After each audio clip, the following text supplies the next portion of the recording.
ሰላም ቅዱሳን እንዴት ናችሁ? የእግዚአብሔር ጸጋና ሰላም ይብዛላችሁ። ሳታሳልፉት ትንሽ እንድትሰሙኝ ፈልጌ ነው። በዘመናችን ውስጥ በአብያተ ክርስቲያናት ውስጥ በጣም ከጊዜ ወደ ጊዜ እየጨመረ የመጣ የሐሰት አስተምሮ ልምምድ በጣም በብዙ እየሰፋ ነው ያለው። እነዚህ የሐሰት አስተምሮ ልምምዶች የጥንት ቤተ ክርስቲያን የማያውቋቸው፣ መጽሐፍ ቅዱስ የማያውቃቸው፣ ጤነኛ የመጽሐፍ ቅዱስ አስተምሮ የማይደግፋቸው ልምምዶችና አስተምሮች ናቸው።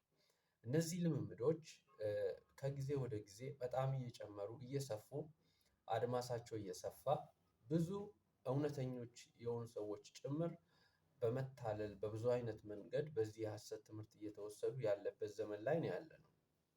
ይሄ የሐሰት ትምህርት ቤተ ክርስቲያንን በዚህ ዘመን በጣም በብዙ መንገድ እየፈተነ ያለ አስተምሮ ነው። እንደምታውቁት ቤተ ክርስቲያን ከጥንት ጀምሮ በብዙ አይነት ፈተናዎች ውስጥ አልፋ እዚህ ደርሳለች። ካለፈችባቸው በጣም በርካታ ፈተናዎች ውስጥ አንዱ የሐሰት አስተምሮ ፈተና ነው። የሐሰት አስተምሮ በየትኛውም ዘመን ውስጥ ሊጠፋ አይችልም። ነገር ግን የሐሰት አስተምሮ እንዳይገዛና ቤተ ክርስቲያንን እንዳይፈትናት ምን ማድረግ ነው ያለብን? እውነተኛ የሆነውን አስተምሮ መፈለግ፣ መማር፣ መሻት ያስፈልገናል። እስቲ ጥቂት ስለ ሐሰት አስተምሮ ባህሪ ላውራችሁ። የሐሰት አስተምሮ ብዙ አይነት ባህሪዎች አሉት። ከነዚህ ባህሪያቶች ውስጥ አንድ አራቱን ለመጥቀስ እሞክራለሁ። አንደኛው የሐሰት አስተምሮ ሰማያዊ ነገርን ሳይሆን ምድራዊ ነገርን የሚመለከት ነው። መጽሐፍ ቅዱስ እንደሚነግረን ሐዋርያቶችም ጌታ ኢየሱስ ክርስቶስም የጥንት ክርስቲያኖችም ሰማያዊ ለሆነ ነገር ሕዝቡን ሲያዘጋጁ ሰዎች የእግዚአብሔርን ነገር እንዲሹ፣ የሰማይ የሆነችውን ነገር እንዲሹ፣ ሰማያዊ ነገርን በናፍቆት እንዲጠብቁ፣ የጌታችን የኢየሱስ ክርስቶስን መምጣት እንዲጠብቁ፣ በሰማይ ያለውን እንዲያሹ ነው እውነተኛ አስተምሮ የሚያስተምረው። ሰማያዊ አስተምሮ ይሄ ነው። የዚህ ዘመን የሐሰት አስተማሪዎች አስተምሮ ግን ምድራዊ ባህሪ ነው ያለው። ምድራዊ ባህሪ ስል ሰዎች ሰማይን እንዲመለከቱ ከማድረግ ይልቅ ምድራዊ ነገር እንዲመለከቱ የሚገፋና የሚያበረታታ ነው። ይሄ መጽሐፍ ቅዱሳዊ አይደለም። በመጀመሪያ ደረጃ አስቀድመን መፈለግ ያለብን መንግስቱን ነው፣ ጽድቁን። አስቀድመን መፈለግ ያለብን የእግዚአብሔርን አብርሆት ነው። ሌላ ሁሉ ይጨመራል፣ ይከተላል፣ ይመጣል። ሌላውን ሳንፈልገው እንደሚያስፈልገን መጠን ራሱ ይመጣል። ስለዚህ ሰማያዊ ነገርን በመተው ምድራዊ ነገር ላይ በማተኮር የምድርን አሰስና ገሰስ እንድንሰበስብ በየሚዲያቸው በየአደባባዩ ባገኙት አጋጣሚ ሁሉ የሚሰብኩን ሰባኪዎች ዋናውን የስብከት አጀንዳና ርዕሳቸውን የረሱ ናቸው። ዋናው ሰማያዊው የስብከት አጀንዳ የኢየሱስ ክርስቶስ መሞት፣ መቀበር እንዲሁም ደግሞ የኢየሱስ ክርስቶስ መነሳት ነው። ይህ ሰፊ አንድምታ አለው። የኢየሱስ ክርስቶስ መሞት፣ መቀበር እና ከሙታን መካከል በትንሣኤ መነሳት የክርስቲያኖች ታላቅ ተስፋ ነው። እንደምንነሳ ለዘላለም ከእርሱ ጋር እንደምንኖር የተስፋችን ማሳያ ነው። በምድር ላይ የምናደርገው ነገር በምድር ላይ ያልቃል። የምንበላው፣ የምንጠጣው፣ የምንለብሰው፣ ድሎቱ፣ ምቾቱ፣ ቤቱ፣ መኪናው፣ ሌላ ሰዎች እንዲያገኙ የሚፈልጉት ነገር እዚሁ ምድር ላይ የሚያበቃ ነው።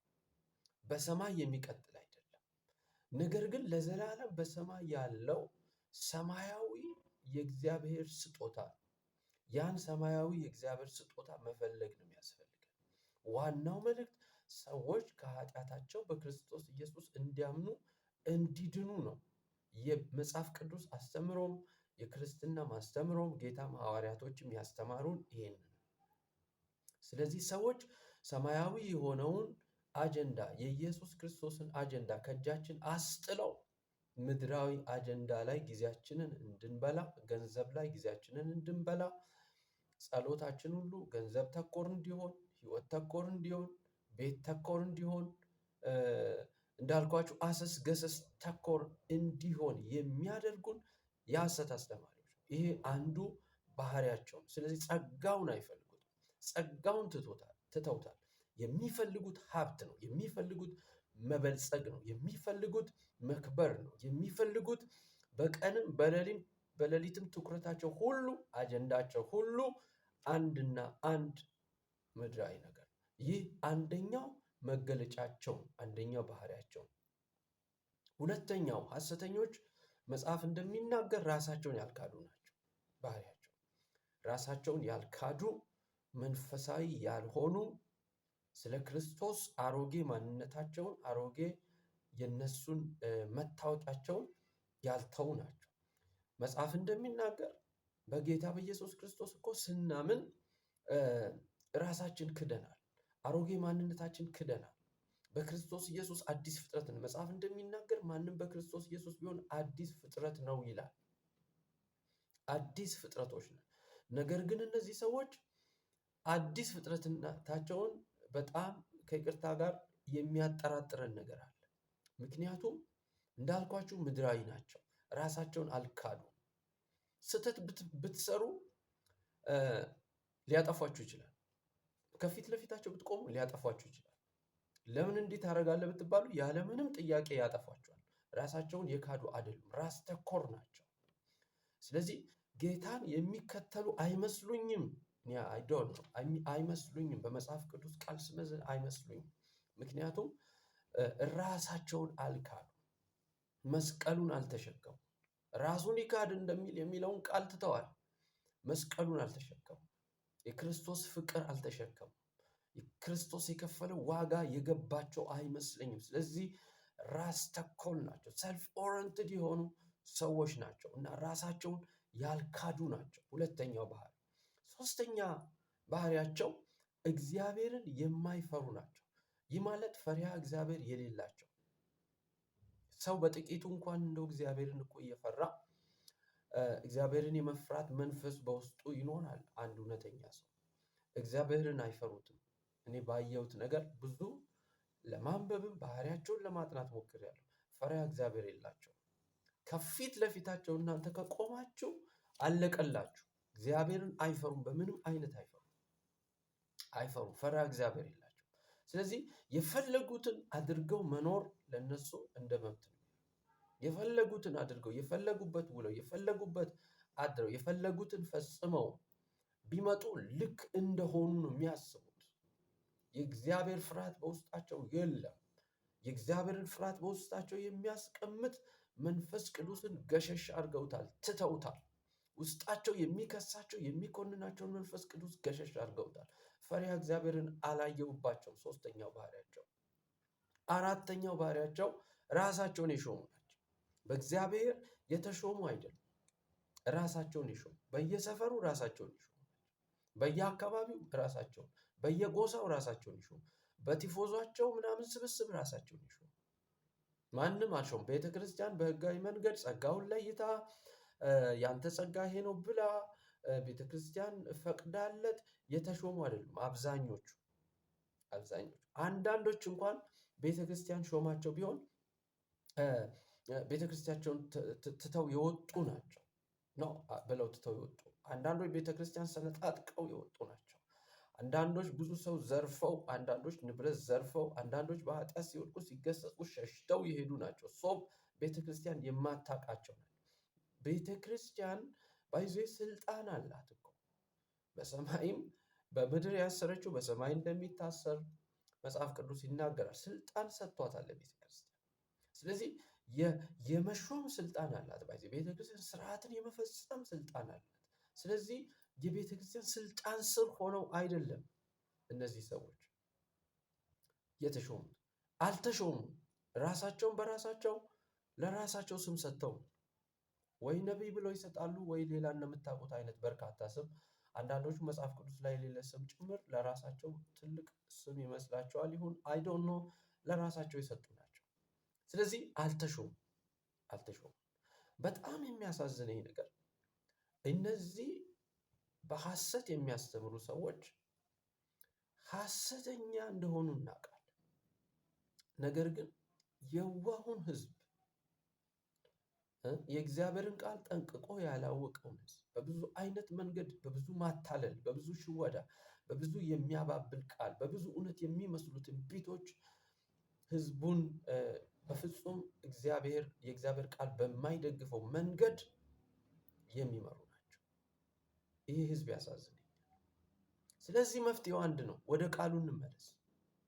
ባክ ቱ ዘ ወርድ፣ ወደ ቃሉ፣ ወደ የምስራቹ ቃል፣ ወደ እውነተኛው ቃል፣ ወደ ጌታ ቃል፣ ጌታ ወደ አስተማረው ቃል፣ ሐዋርያት ወደ አስተማሩት ቃል፣ ቀደምት አባቶች ወደ አስተማሩት ቃል እንመለስ። ቃሉ በእጃችን ነው ያለው። ቃሉ የእግዚአብሔር ቃል መጽሐፍ ቅዱስ ውስጥ ነው ያለው። ምንድን ነው የሚለው መጽሐፍ ቅዱስ? እናንብብ፣ ቁጭ ብለን እንማር። በሚያስፈልገን መጠን እውነተኛ ከሆኑ የትምህርት ሶርሶች ወይንም እውነተኛ ከሆኑ አስተማሪዎች እንጠጋ፣ እንማር። ወደ ቤተክርስቲያን እንጠጋ፣ እንማር። እውነተኛይቱን ቤተክርስቲያን በትክክል የእግዚአብሔርን ቃል አክብራ የምትተገብረው ቤተክርስቲያን ጋር እንጠጋ። ማንም ትሁን ማን፣ እውነተኛ ቤተክርስቲያን ጋር እንጠጋ፣ እንማር። በመጽሐፍ ቅዱስ ጥናቶች ውስጥ እንካተት፣ እናጥና። መጽሐፍ ቅዱስ በተጠና መንገድ እንወቀው። እንደ ግሪሳ ርር ብለን ከመሄድ እንመለስ። የመጣ ሁሉ አይውሰድ። የመጣ ሁሉ ስቴዲየም ሲል አንሄድ። የመጣ ሁሉ ጎዳና ላይ ሲወጣ አብረን አንውጣ። የመጣ ሁሉ ኤክስ ዋይ ዜድ የተባለ ቸርች ስለመጣ እዛም አንሄድ። እግዚአብሔር ሁሉም ቦታ አለ። ባይዘ እኛ የሌለ ይመስለናል እንጂ። ስለዚህ በእኛ ቤተክርስቲያንም በራሳችሁ በእውነተኛይቱ ቤተክርስቲያን እግዚአብሔር አለ። የእግዚአብሔር መኖር የሚለካው በጣም ብዙ መቶ ትንቢቶች ስለመጡ አይደለም። የእግዚአብሔር መኖር የሚለካው የሆነ ድንቅና ተአምራት በመሆን ብቻ ነው። እኔ በድንቅና በተአምራት አምናለሁ። የአዲስ ኪዳን ቤተክርስቲያንም ድንቅ ተአምራት እንደሚከተላት መጽሐፍ ቅዱስ ይናገራል። በትንቢትም አምናለሁ። በአዲስ ቋንቋ በመናገር አምናለሁ። አንዳንዶቹን ልምምዶች ለእኔም እግዚአብሔር ሰጥቶኛል። ስለዚህ ልል የፈለጉት እውነተኛዋን ቤተክርስቲያን እንፈልግ፣ እናግኝ። በእውነተኛዋ ቤተክርስቲያን እንታቀፍ፣ አባል እንሆን፣ እናገልግል፣ እውነትን እንፈልግ። ወደ ቃሉ እንመለስ። ቃሉን እናጥና። መጽሐፍ ቅዱስን እናጥና። ከዛ እውነት ይበራል። ማንም እንደፈለገ አይጎትትም። ስለዚህ ወገኖቼ በእግዚአብሔር ፍቅር ነው ለምናችሁ። ብዙ አላወራም ከዚህ በኋላ ለምናችኋለሁ። ወደ ቃሉ እንመለስ።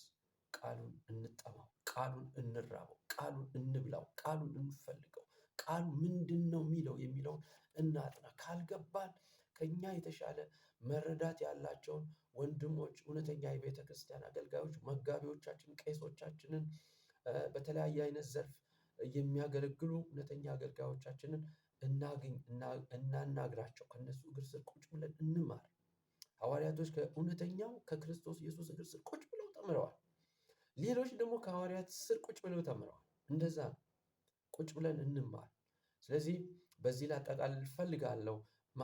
የመጨረሻ መልእክት ወደ ቃሉ እንመለስ ነው። ወደ ቃሉ እንመለስ። አሁንም ወደ ቃሉ እንመለስ። ጌታ ኢየሱስ ይባርካችሁ። ሼር አድርጉልኝ፣ መልእክቱ እንዲደርስ በተለያየ ሶሻል ሚዲያ ላይ እንዲወጣ ሼር እንድታረጉልኝ፣ ሌሎች ወንድሞች እህቶች እንዲጠቀሙ እንድታረጉልኝ በታላቅ ፍቅር ጠይቃለሁ። በሌላ መልእክት እስከምንገናኝ ሰላም ሁኑልኝ።